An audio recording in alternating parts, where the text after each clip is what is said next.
folks think Arsenal is the team in pole position, and why I think that's accurate, and I don't just want to believe it as a fan, is the fact that Arsenal still hasn't played that well. They haven't really hit a groove, and if they ever do, I think they're capable of ripping off some victories. But obviously, there's some key people on that team. If Saliba goes down like he did last year, that team and the defense has been very solid. Is going to be very different. So I think there's a lot of questions to be asked. I do think Arsenal's still the second favorite to finish in that position, but it's going to be a 3-horse race to keep it at least entertaining and competitive down the stretch. Ultimately, though, I just don't think either one of those teams are capable of holding on to City at the same level. So give me a quick second then, Dallin, just because you are the Arsenal super fan. What did you make of what we saw from Kai Havertz in this game? Very important moment for him.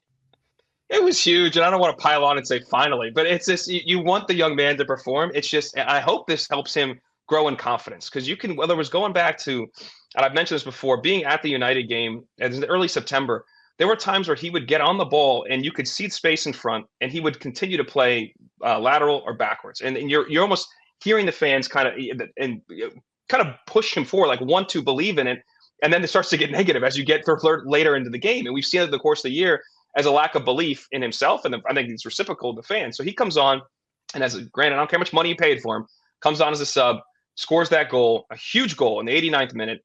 I think that lets him breathe a little bit easier. Hopefully he can continue to grow and build himself into confidence. I think when you see him play, especially when he's younger and playing in Germany, he's a good footballer, period. He's a good player. And anybody you talk to that's been around training there, like, those guys know he's really good because they're watching in training. Can he manifest that when they actually matters in the matches within a 90 minutes, or if he even gets 30 minutes, is the question. But him scoring a goal was important. That win was huge. And we hope that he can continue to build and just be, growing through the course of the year. And maybe that pressure alleviates a little bit, but that was a huge goal to say the least. Yeah, and it's your response in the Arsenal and Havertz talk. Well, Havertz, let's be happy for him. That's about it. You know how players feel. So, we've had fun at his expense, so we got to give him credit. For Arsenal, it's kind of funny because you say they haven't played well. I almost think it's part of that process. I hate to sound like Arteta, but I kind of like what I saw, because they are more predictable. Yes, some teams have figured out how to double down or double up on Saka and Martinelli, and Martinelli's suffering. Saka's still a very, very good player, but he's figuring out maybe Rice that he should be playing in a central role. Defensively, they're the best team. Offensively, they're still pretty good right now, and they kind of learning how to win games in a different way while not having the best players together at all times. I think that's important. The one thing that I would say about Arteta is that, for me, he's created an unhealthy competition in the goalkeeping department, and he needs to fix that. Okay, I know he knows that Reyes is number one, but Ramsdale, I'm not even talking about mistakes, but that's part of that.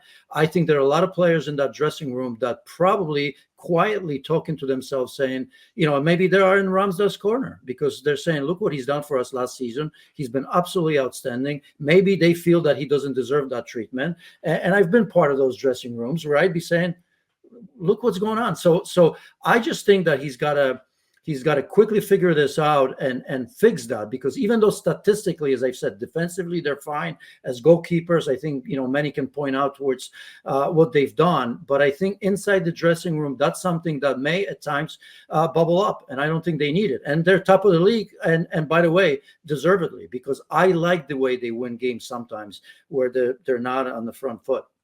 Okay. Well, real quick, Giannis, I don't disagree with that. I think that's the positive. I think that's the belief that, like, hey, if these guys actually start to play and click in a way that we kind of expected. And the difference was last year is, like, I don't think they can sustain this. There was, like, could they ever sustain that level of play?